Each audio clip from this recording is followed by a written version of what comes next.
Hola,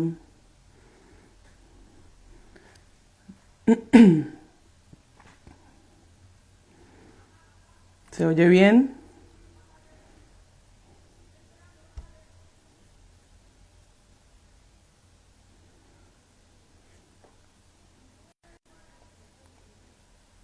Muchas gracias por los saludos y si pueden contestarme si se oye bien para tener eso em, controlado.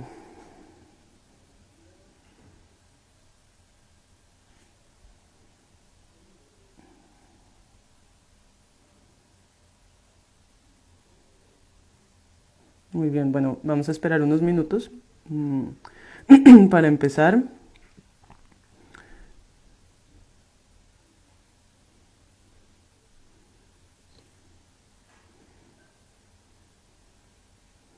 Vale, perfecto.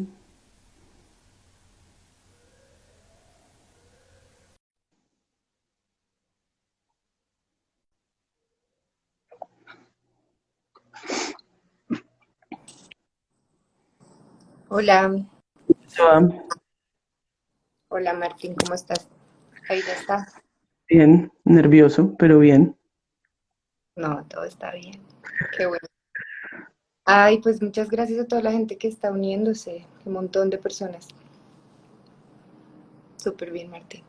Muy bien, sí, por ahí veo mucha gente conocida y familiar que quiero mucho.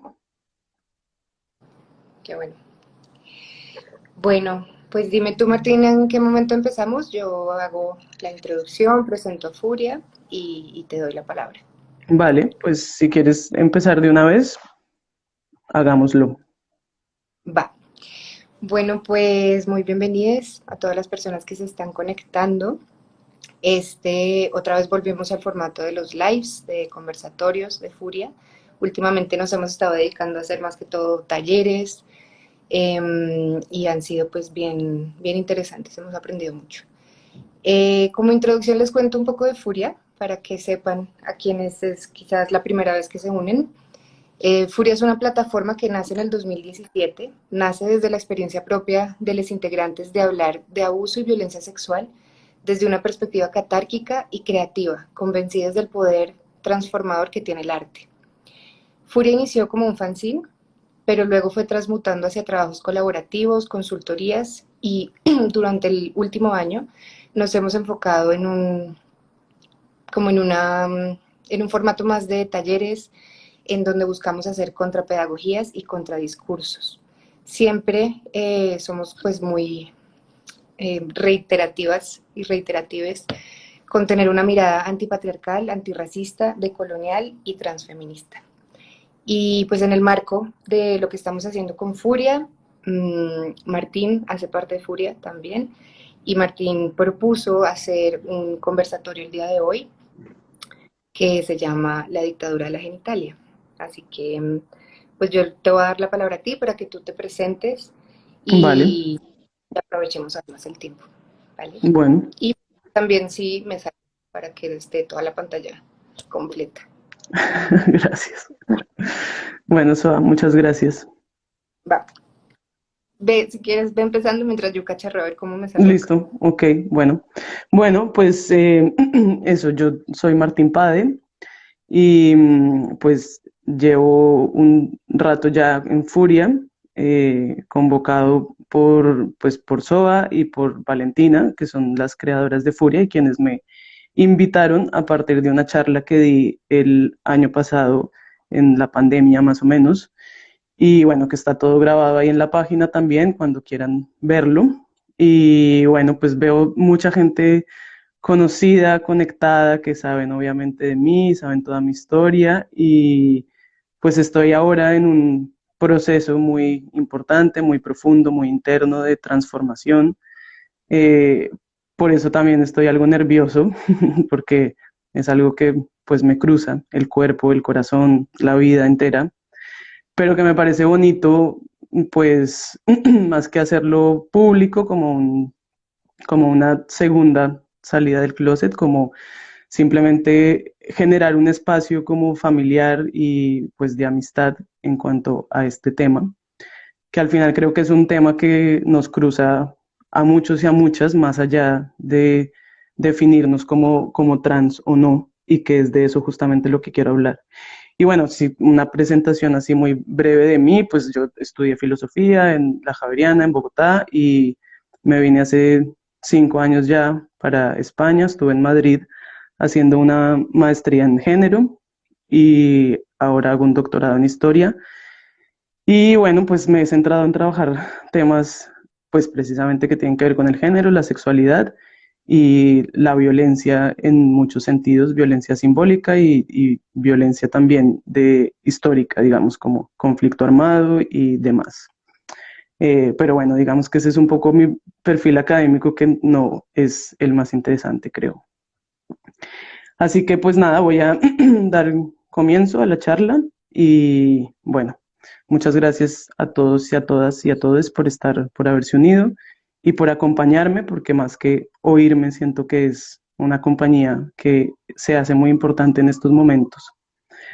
Yo había escrito un texto para esta charla que no voy a leer porque siempre se hace un poco pesado, pero que va a ser un poco guía de lo que yo quiero decir con esto. Y bueno, hay muchísimos aspectos que cruzan la transexualidad, ¿no? Como empezando por la definición misma de qué es ser transexual y que tampoco quiero centrarme mucho en esas definiciones o terminológicas, porque primero pues están a la mano en Internet y en muchas otras partes, pero además porque quiero que esto sea como algo que se trate mucho más desde mi propia formación, que es la filosofía y el género, y es entender cómo la transexualidad y, perdón, son los nervios, eh, el cuestionamiento sobre la sexualidad, la identidad de género, etcétera, es algo que cuestiona la experiencia misma de vida, ¿no? O sea, que al final no se trata simplemente de determinarse o de definirse o de encajarse o de clasificarse, sino de estar vivo y experimentar un montón de cambios y transformaciones que creo yo que van mucho más allá de esto. Entonces, bueno, en principio, lo primero que quiero decir es que yo titulé esta charla La dictadura de la genitalia, que es un concepto mío, una postura teórica que estoy desarrollando y trabajando ya hace algún tiempo, que obviamente pues bebe de muchas otras fuentes, no sale de la nada. Hay muchos autores, autoras y que, de los que me alimento y de los que me he alimentado pues a lo largo de mi vida, eh, pero que yo mismo he decidido llamarlo así, porque creo que al final de esto se trata el género, la sexualidad y el sexo, ¿no? Y es eh, lo resumo, digamos, en una frase que es, dime qué tienes entre las piernas y te diré qué eres, ¿no? Y un poco siento que esta es la concepción cultural en la cual nos hemos movido siempre. Y si uno lo piensa, pues es lo primero que hacemos, por ejemplo, si vemos un cachorro, un perrito cachorro, un gato, lo que sea, ¿no? Lo primero que hacemos es levantarlo y mirar entre sus piernas para saber si es macho o hembra y tenemos como un interés muy específico y muy obsesivo hasta algún punto de poder definir esto antes que nada, ¿no? Eh, Antes de que nacemos es algo que ya se nos define o se nos determina, digamos, y a partir de ahí, pues se generan un montón de no solamente rituales, desde poner un nombre, que es un ritual también, sino también de expectativas y roles sociales, ¿no? Es decir, si dicen que es una niña, entonces pues ya creo que esto lo sabemos y afortunadamente pues esto va cambiando cada vez más, pero pues entonces tenemos el rosado, el nombre, el vestido, etcétera, etcétera, etcétera, ¿no?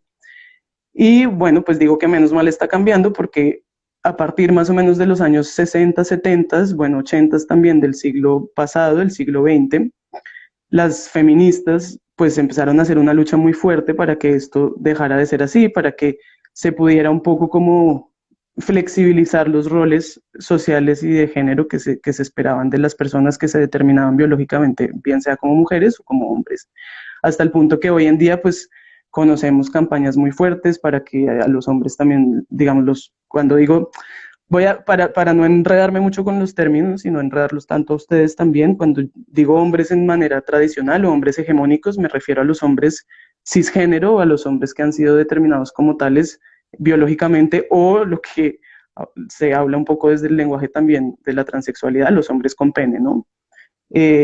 Y lo mismo con las mujeres, lo mismo, ¿no? Las mujeres hegemónicas o las mujeres con vagina o las mujeres determinadas biológicamente como tal, ¿no? Las mujeres, sí, en sentido más tradicional. Y bueno, entonces se han hecho campañas muy fuertes para que los hombres puedan jugar con muñecas o las mujeres en este sentido tradicional, pues también puedan ponerse pantalones, etcétera.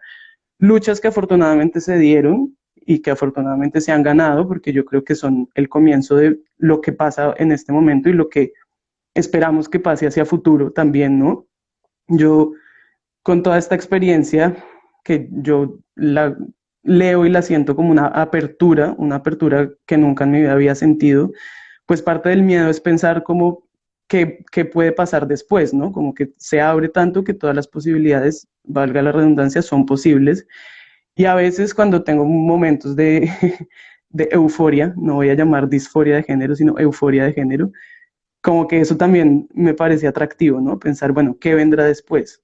Seguramente no para mí, pero para las generaciones por venir. Es decir, también es quitar un poco ese miedo a esa incertidumbre con el género, con la sexualidad, con el sexo, etcétera.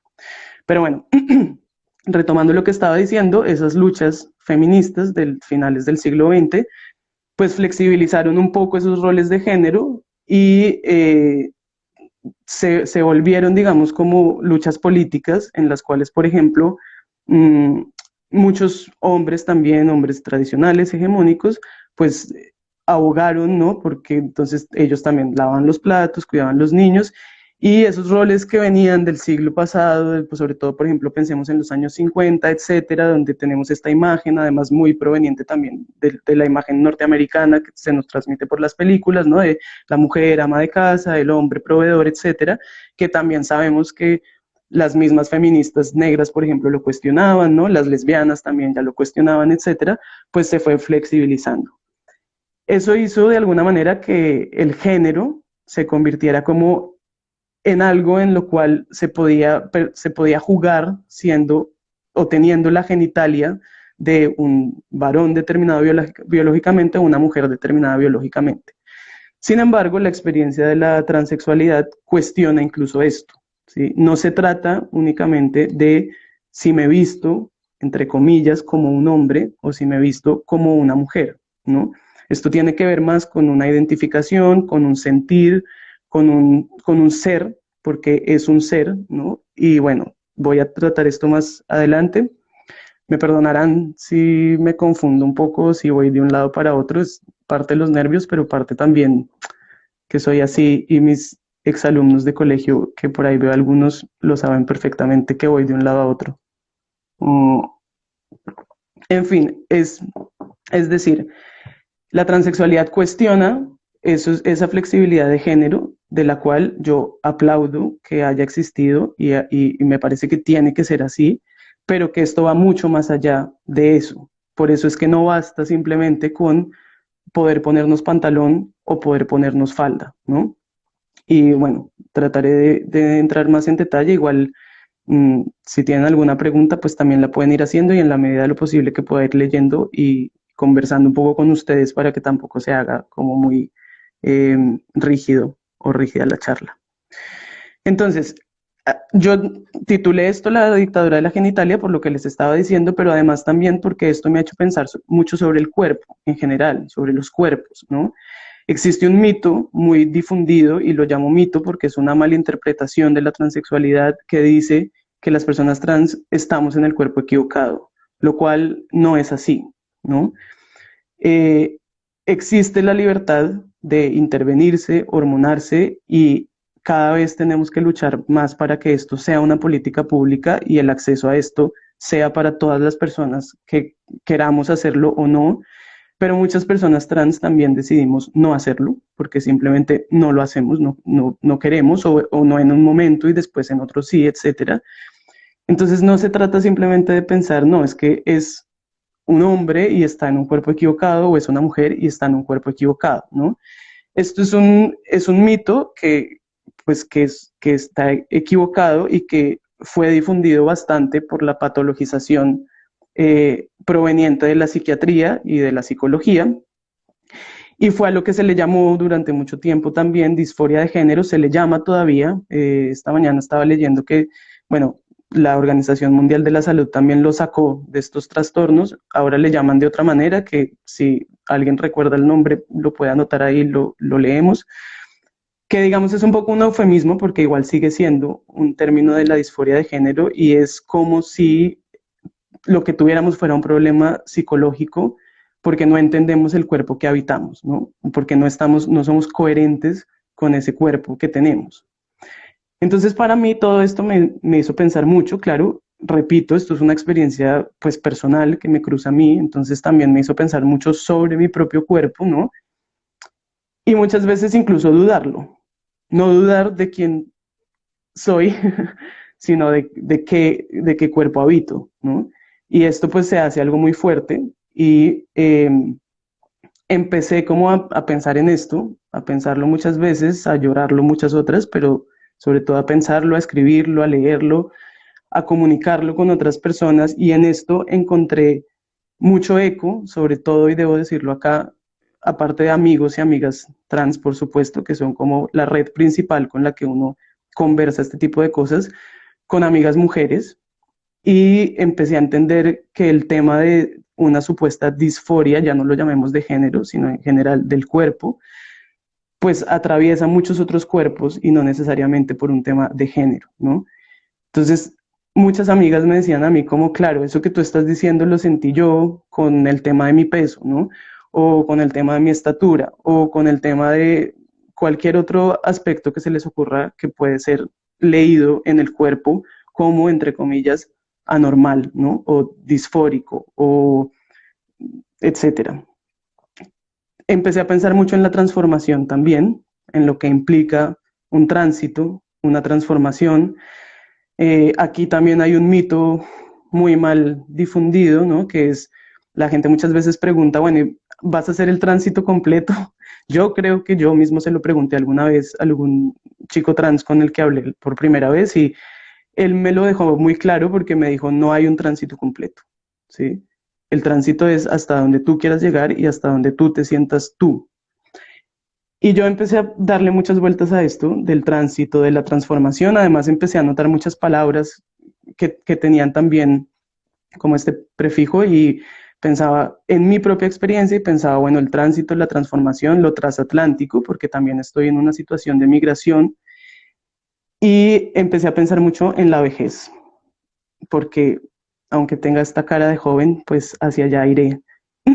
Y bueno, empecé a pensar también que la vejez es un tránsito y es una transformación y es una transformación del cuerpo, ¿no? Y empecé a pensar que llegan muchos momentos en los cuales nos podemos mirar al espejo y no reconocernos, que es algo que, y no sé si los amigos trans que estén aquí conectados estén de acuerdo, pero creo que a mí lo he sentido así, es una de las cosas que más cuestiono, ¿no? Como hasta qué punto esto que yo veo en el espejo lo siento como mío, o siento que es lo mismo que siempre he pensado que soy yo. Y aquí está un poco el deje filosófico, porque también debo decir que acudí bastante a la filosofía con este tema, ¿no? Como pensando en la transformación y pensaba mucho en esta idea, pues, del cuerpo y la vejez, ¿no? Entonces, por un lado tenemos el cuerpo y lo femenino, yo, y lo he anotado varias veces también, provengo de una mujer o de dos, yo pienso que tuve dos nacimientos, uno directamente de mi madre en Colombia en el 86 y otro donde yo mismo me parí, aquí en Barcelona, y provengo de una mujer muy potente, de una mujer que además fue feminista, lesbiana y muy activista, y sé lo que es habitar un cuerpo feminizado para el ojo ajeno, ¿no? Y sé lo que es tener miedo por el cuerpo que se habita, y sé lo que es el juicio por el cuerpo que se habita, etcétera, etcétera.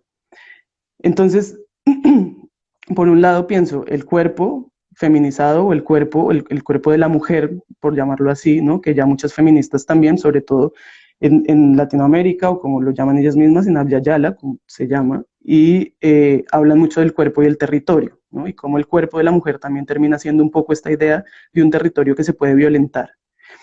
Y luego también el cuerpo y la vejez, que me parece que es un tema importante, el cuerpo y la niñez, me parece que también es fundamental, y el cuerpo trans, que para mí el cuerpo trans pues es un poco la transgresión, digamos, o la trascendencia de la experiencia en todos estos tipos de cuerpos.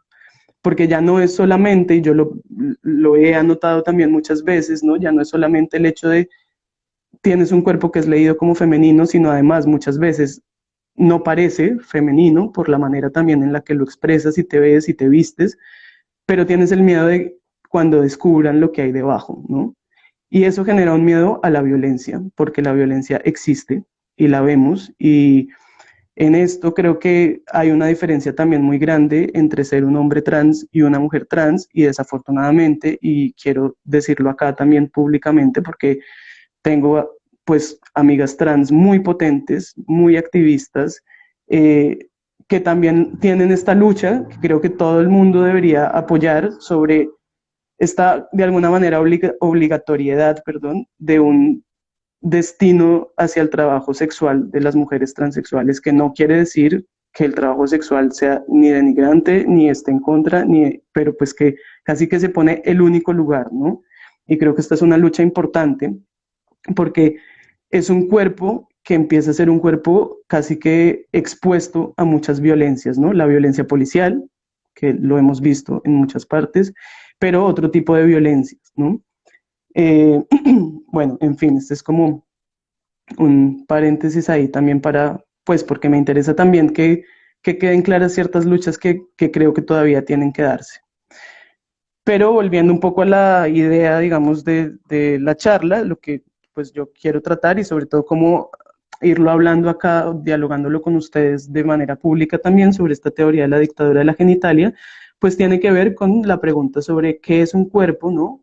La pregunta un poco que se hacía el mismo Spinoza de qué puede un cuerpo, hasta dónde llega un cuerpo, qué es una transformación, qué pasa cuando ese cuerpo no es leído como, entre comillas, debería, ¿no? Porque al final también una relación entre la mirada ajena y mi propio cuerpo.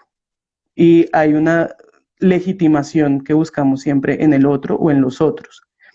Entonces, eh, tenemos la noción, digamos, de que eso que vemos pertenece a un sujeto o al otro, o a dos grupos, y acá, para no enredarme, porque veo que ya me estoy enredando un poco, quería explicar un poco sobre el sistema sexo-género, que es el sistema, es lo que definieron las feministas también a finales de los 70s, 80s, sobre todo esto se le acuña a Gail Rubin, que es una antropóloga norteamericana, y ella habló del sistema sexo-género, en el cual se definía el sexo como una categoría, una determinación biológica, y al género como una determinación cultural.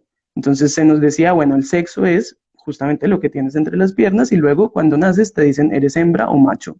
Y esto solía además defenderse o argumentarse con la naturaleza, ¿no? O sea, nos han dicho también, claro, en la naturaleza también que existe hembras o machos, que esto también ya está muy cuestionado por científicas feministas, y como el tiempo tampoco, no sé si nos dé, pero tal vez les puedo dejar después escritas algunas referencias de textos, y bueno, si les interesa también me pueden preguntar directamente, porque es muy interesante ver cómo la naturaleza también es mucho menos binaria de lo que nos han enseñado. En fin, entonces el sistema sexogénero nos decía esto, ¿no? Como hay un biologicismo muy fuerte donde dicen, no, si tú tienes útero, tienes mamas, tienes vagina, etcétera, eres una mujer o una hembra. Y si tienes pene, gónadas, etcétera, etcétera, entonces eres un macho, ¿no? O un varón o un hombre. Y luego en el género, pues nos decían, vale, el género es una cuestión cultural, depende del contexto, depende de la cultura, y entonces también se suele dar ejemplos históricos, ¿no? Entonces, como las mujeres en cierta época empezaron a usar pantalones y era transgresor, y hoy en día, pues las mujeres usan pantalones y a nadie le parece, pues, que dejen de ser mujeres. Esto este sistema sexogénero, que repito, es una definición teórica, ¿no?, de la realidad, porque eso es lo que hace la teoría, trata de leer e interpretar y definir la realidad, pero esto siempre está sujeto a cambios, a cuestionamientos, a revisiones, a intervenciones, y menos mal que sea así. Eh, Esto sirvió mucho, sobre todo en el feminismo de finales del siglo XX, para que las feministas pues dieran también estas luchas de las que hablaba antes de flexibilizar eh, el género y la representación del género de manera social, ¿no? Luego también se empezó a entender la identidad de género como lo mismo que la orientación sexual. O sea, se asumía, se asumía que, primero, que todo el mundo por norma o por principio era heterosexual, ¿no? Y que la homosexualidad, y voy a llamar la homosexualidad así de manera muy amplia, aunque sea distinto ser lesbiana, gay, bisexual, etcétera, pero vamos a llamarlo así, la homosexualidad a grandes rasgos, como una desviación, ¿no?, de la orientación sexual. Entonces, nos determinan como mujeres o como hombres según la genitalia que tenemos, asumimos que además todos y todas somos heterosexuales por principio, y luego que lo demás empieza a ser una desviación por X o Y motivo, ¿no? Algunos dicen, bueno, por cuestiones de, no sé, la psicología también se inventa historias, la psiquiatría también se inventa historias, la literatura se inventa historias, etcétera. La historia misma se inventa sus propias narrativas, en fin. Y luego se va como aceptando, ¿no? Entonces se llama a todos estos grupos como grupos, como minorías, que es una definición o un término bastante violento a mi modo de ver, porque vaya uno a saber si realmente somos minoría, ¿no? En fin, entonces se asume que la identidad de género está dada y que además la orientación sexual también.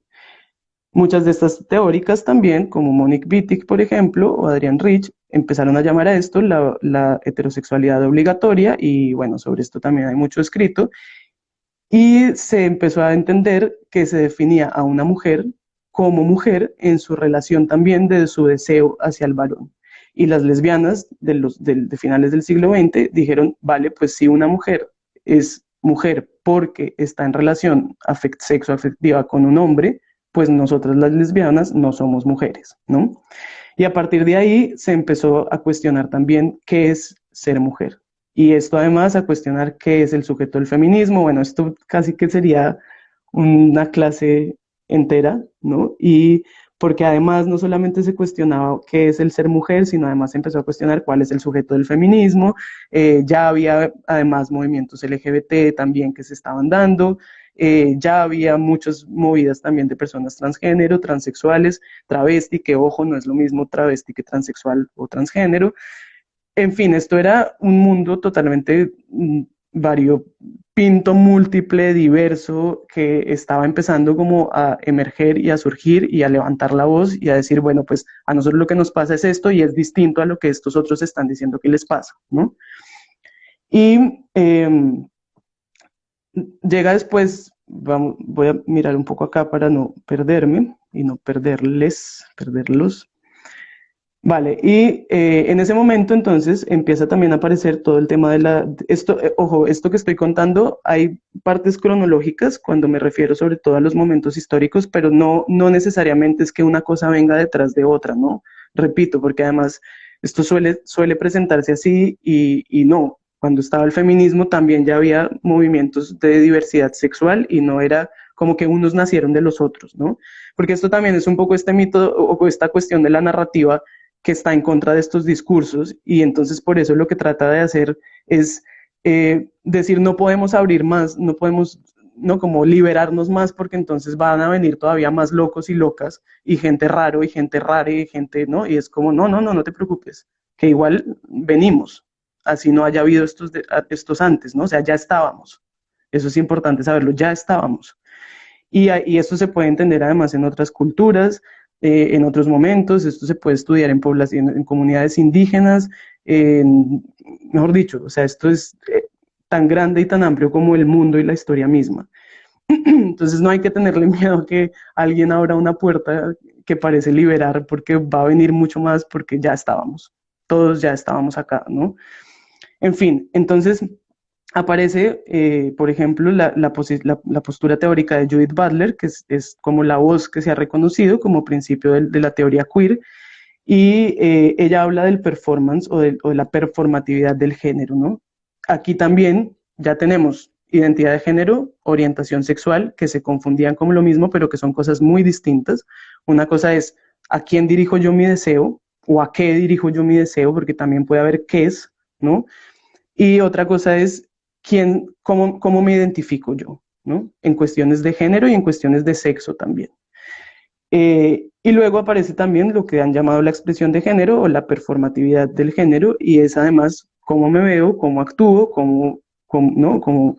Mm, y bueno, esto vale, pues es como las categorías que se han usado un poco para explicar todo esto que nos pasa a todos, a todas y a todas, porque yo y compartí hoy en mi Instagram un video de una mujer trans que habla sobre también este gran mito sobre la transexualidad, es que esa persona se siente hombre, y las personas trans pues han luchado mucho por decir, no, yo no me siento hombre, yo no me siento mujer, yo soy hombre, soy mujer, lo cual yo en mi experiencia estoy totalmente de acuerdo, pero muchas veces yo también pienso que cuando las personas cisgénero, que es como se les llama a quienes se sienten de acuerdo con el sexo que les fue asignado al nacer, dicen, yo soy hombre, ¿no? A mí alguna vez, voy a contar esta anécdota así para explicarme mejor, y es alguna vez un hombre en Colombia me dijo, es que usted parece hombre, un hombre cisgénero, me dijo, usted parece hombre, y yo le dije, usted también, ¿no? Y es un poco esta idea, como, sí, yo me siento hombre, como usted se siente hombre, ¿no? Porque si lo que estamos cuestionando es justamente esas categorías y esas definiciones, que no quiere decir que cuestionarlas signifique que en sí no existan. Yo creo que esa es un poco la apuesta que están haciendo las personas de género fluido y de género no binario, lo cual yo aplaudo mucho, me gusta mucho que se lleve hasta ese punto. Sin embargo, habemos otros y otras que sí logramos identificarnos con las opciones que tenemos en este momento, aunque esa identificación no sea plena, ¿no? Porque, bueno, también empieza a ser el cuestionamiento de igual no soy un hombre cisgénero, ¿no? Pero bueno, ya aparte cierro la anécdota y continúo con lo que estaba diciendo. Entonces, eh, esta idea de la identidad de género, o sea, estas categorías que nombré, la identidad de género, la orientación sexual, la expresión de género o la performatividad del género, abren también esta posibilidad a muchas personas que son las que se han definido como queer.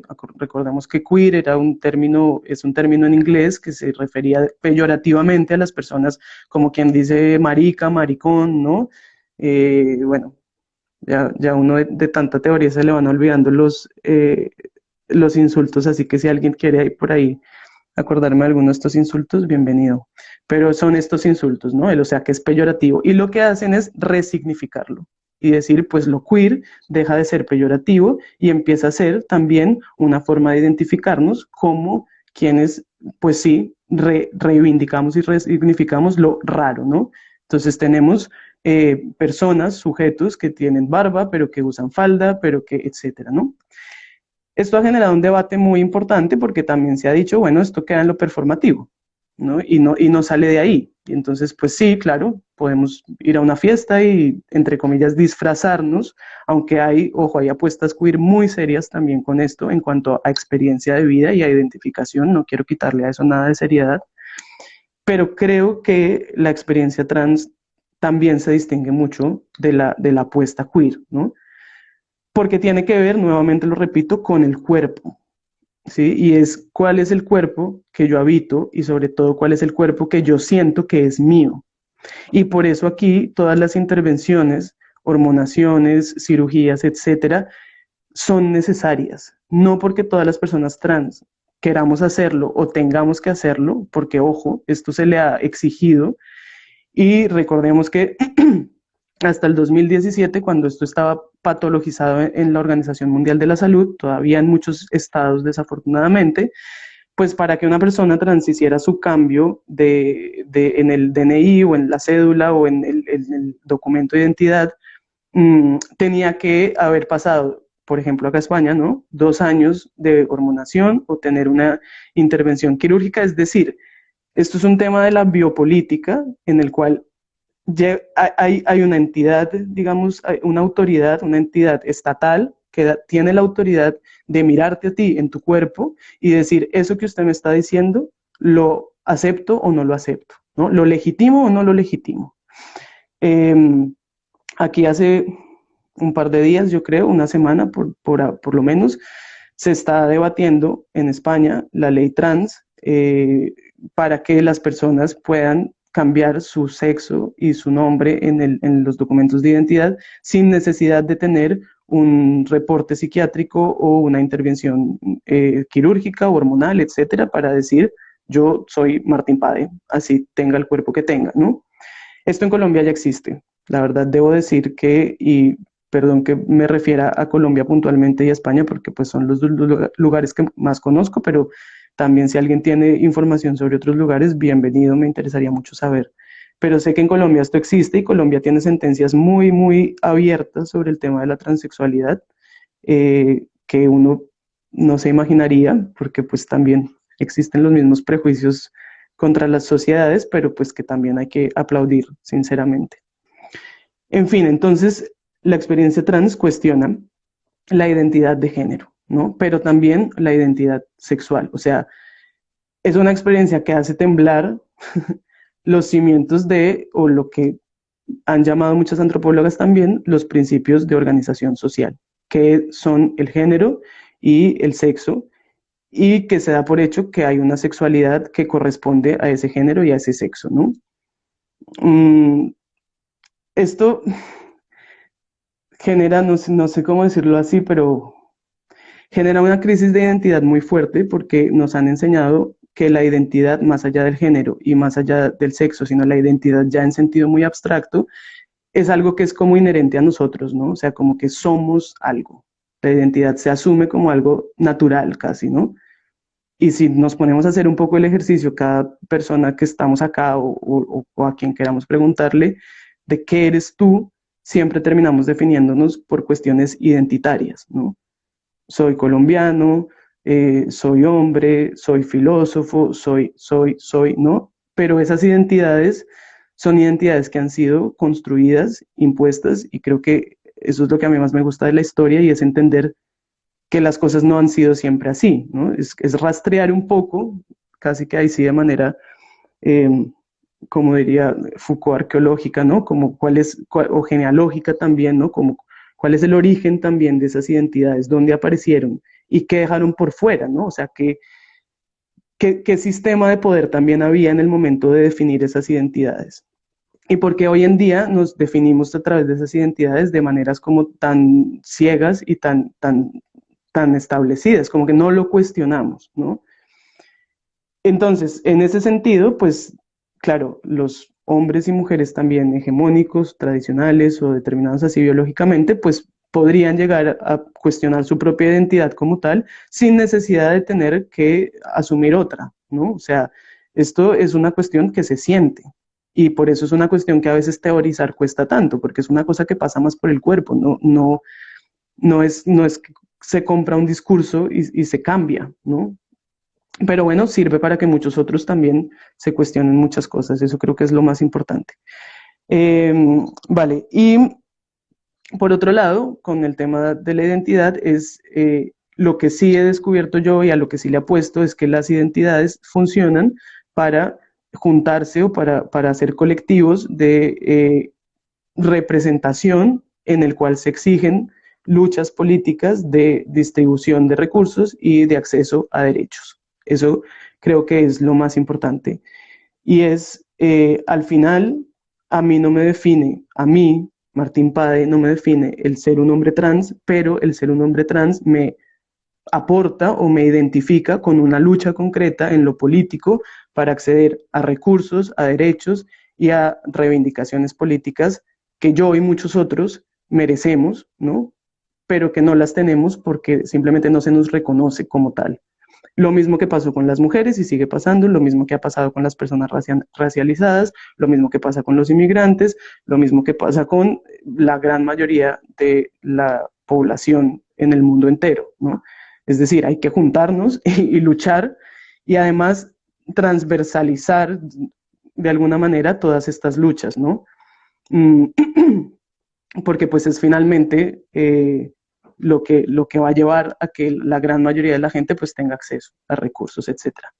Bueno, veo que el tiempo se va acabando, entonces yo quería terminar leyendo un poema eh, de Bruno Simiano. No sé si alguien tiene alguna pregunta también, creo que podríamos tener algunos minutos para responder, pero quería aquí leer un... Perdón, que es que lo tenía y se me fue. Eh, Quería leer un poema de un poeta trans de acá de España que se llama Bruno Simiano, que se llama Cuando te conocí eras cabeza sin cuerpo. Lo había puesto también en mi Instagram, pero pues este no fue el que leí, este era otro que había puesto. Pero me parece que es muy bonito justamente porque pues para mí esto es un tema sobre el cuerpo, o sea, parte del cuerpo y que me ha hecho pensar mucho en el cuerpo últimamente. Entonces dice, cuando te conocí eras una cabeza sin cuerpo. Cuando te conocí eras una cabeza sin cuerpo, me dijo Elena ayer. Tengo todas las veces que he visto el mar en las pupilas. Tengo cada orgasmo guardado en el vientre, cada ataque de pánico adherido al diafragma. Tengo una adolescencia difícil en las muñecas. Tengo el ansia de querer más y más en las ojeras. Tengo el sistema sexo-género circulando por mi sistema endocrino. Tengo el recuerdo de tu cuerpo en el clítoris. Tengo la torpeza en los tobillos, la duda en las rodillas. Tengo los gritos que me aguanto apretándome en la lengua. Tengo todo el cariño que te tuve ayer en la sonrisa de hoy. Tengo el capitalismo recorriéndome las vértebras. Tengo el dolor de mi madre en los ovarios, que por fin descansan. Tengo el vacío de mi padre en el agujero del estómago. Tengo el deseo de no sentir nada en cada parada respiratoria. Perdón. Tengo ganas de verlo todo en estos ojos grandes y abiertos. Tengo la derrota de no haberlo podido hacer mejor justo en el centro del ombligo. Tengo la inseguridad en las uñas. Tengo el camino que me queda en las piernas. Tengo lo que no sé decirte en la garganta. Tengo la alegría bailando en la cadera. Tengo mucho miedo en la nuca. Tengo la curiosidad y el placer latentes en las manos. Tengo muchas preguntas entre ceja y ceja. Tengo un posicionamiento político recorriendo toda mi piel. Tengo música, amenazas y refranes en los tímpanos. Tengo muchos duelos buscando su lugar y sanando entre las costillas. ¿Quién puede ir por ahí creyéndose una cabeza sin cuerpo? Muchas gracias. Vale, voy a mirar un poco acá los comentarios. Vale, sí, por acá me dice Valentina, no olvides anunciar el taller a propósito de este tema. Aquí en Furia solemos hacer un conversatorio y luego unas semanas después, un tiempo después, hacer un taller sobre el tema. El taller sí es privado, normalmente se cobra para apoyar a los talleristas y bueno, se los estaremos anunciando también. Vale, pues creo que ya estamos. Muchas gracias de verdad por los comentarios. Por aquí dicen, ¿se puede ser trans, bisexual, intersexual y socialmente ser femenino? Claro que sí, se puede ser muchas cosas, sí. Eh, vale, pues bueno, muchísimas gracias de verdad por su tiempo, por su compañía, por sus comentarios y bueno, cualquier duda también pueden seguirme a mí. Mi Instagram es @pade con H intermedia 1986. Y bueno, abrazos para todas, para todos, para todas.